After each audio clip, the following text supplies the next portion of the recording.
Hey guys, how you all doing? Women of Destiny here. It's been a long time. I know, forgive me. I haven't been exactly consistent, have I? It's just because life happens and stuff happens and I get really busy with all sorts of things going on in life. And truthfully, today is one of those days that I genuinely would have loved to just have a lie in and just stay in bed with a blanket and a cup of tea all day.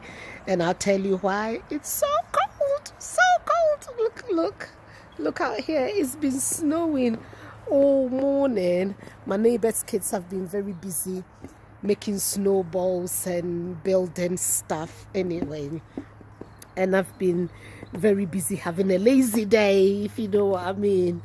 But all the same, I had to come out here. And if you're asking what's up with the afro, it's because UK, we in our third lockdown now. So if no salons are open, then why not? Out with the fro, you know.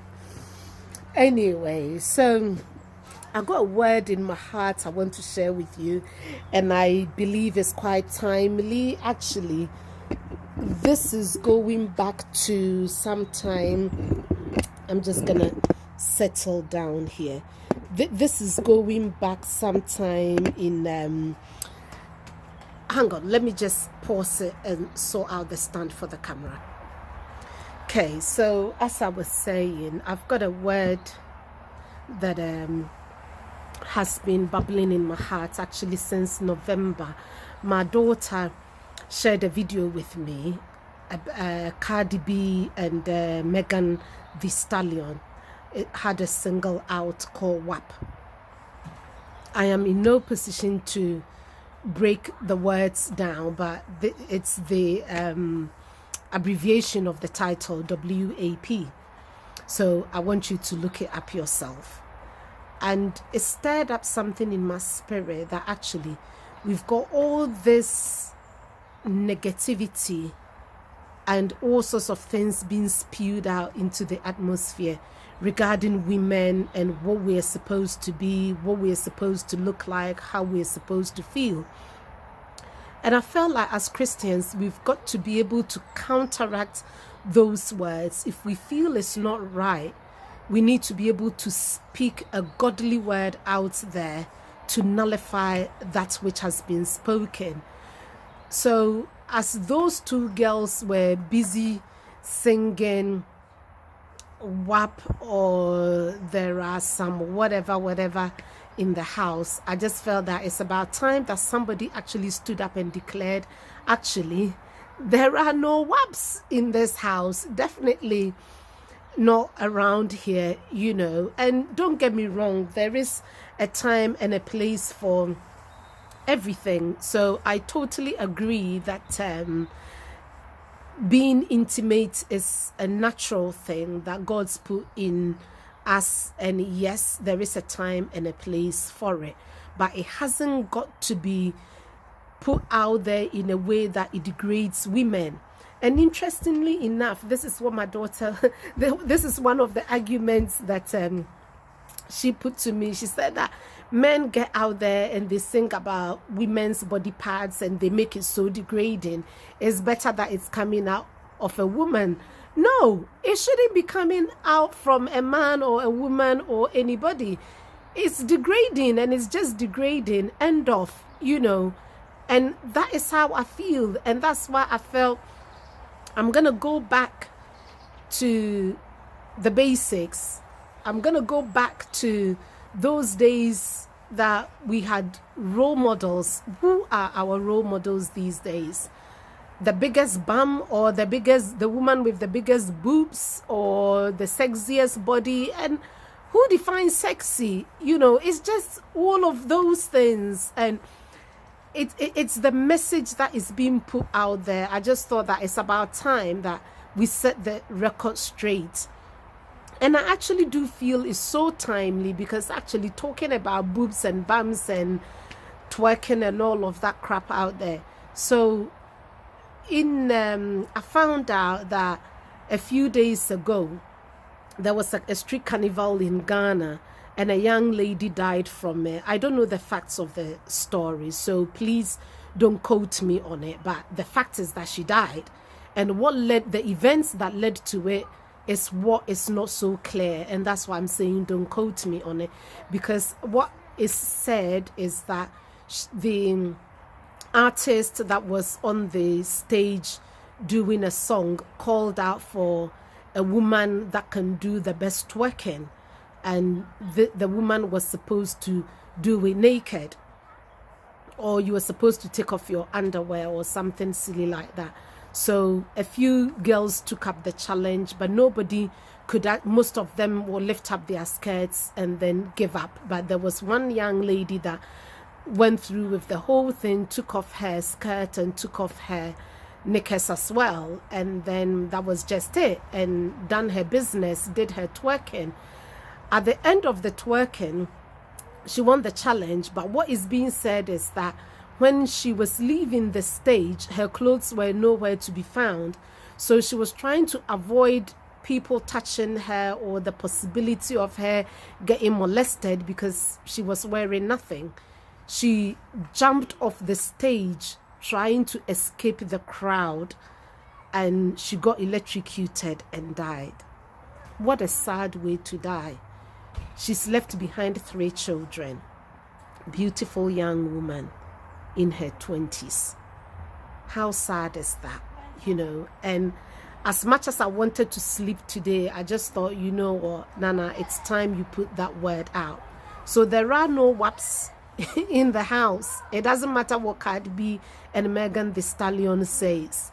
We've got to have standards for ourselves, and we've got to be role models. And when the world is spewing up its garbage through whatever medium, as Christians, we've got to stand up and put God's standard also out there. So I kind of thought, actually, I'll go back to what I used to teach before, biblical women. And the reason why I'm doing this is not because the biblical women were squeaky clean. Absolutely not. Actually, this particular woman I absolutely love. And you will soon find out why I love her. She's controversial. She's dramatic. She's got a drive.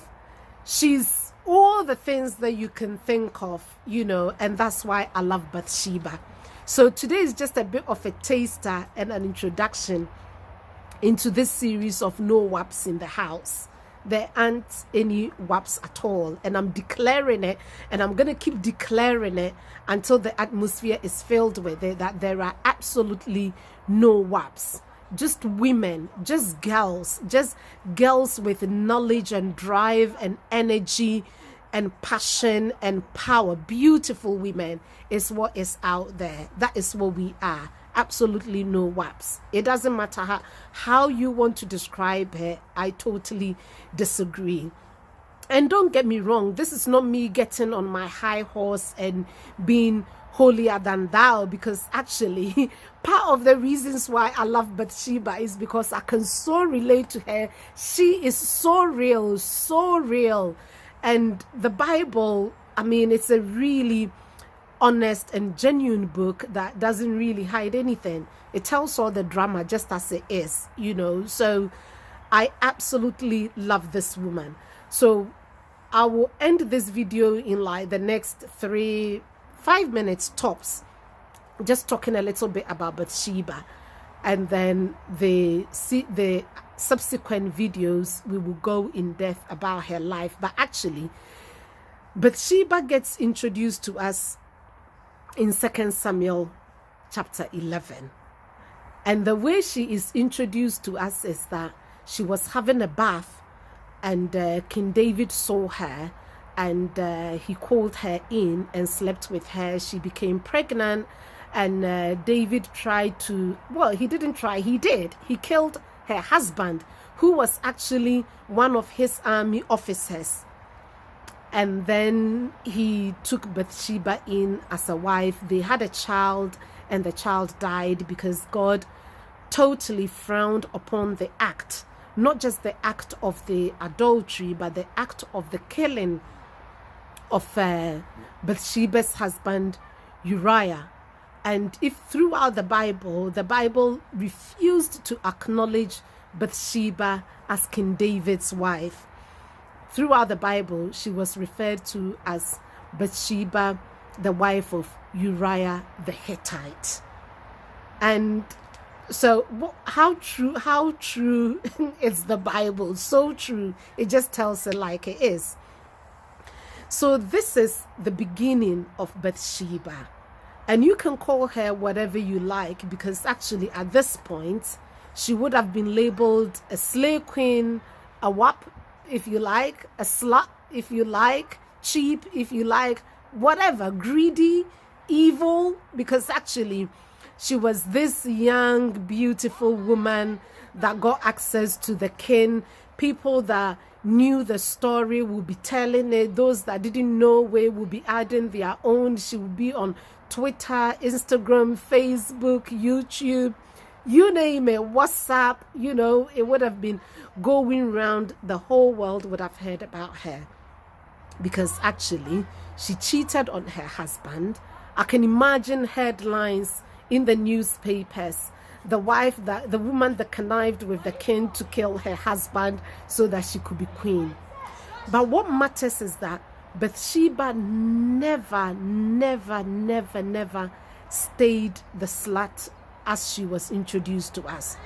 And we don't even know if she was, because actually the kings of those days were very powerful. It may have been consensual sex, we don't know that.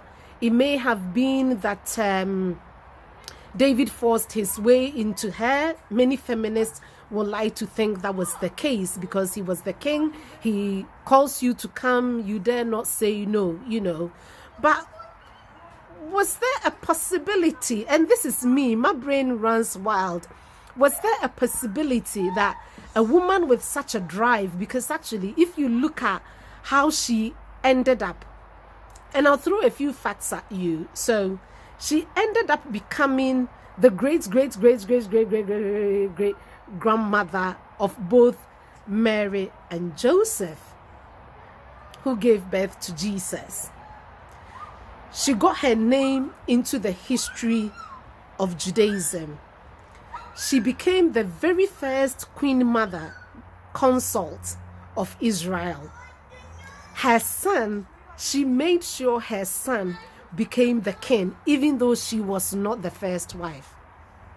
Actually, at this stage, she was the last wife of David. And David had many wives, but at the arrival of Bathsheba, she made sure that there was none after her. Now, I don't think this was a woman to mess about with.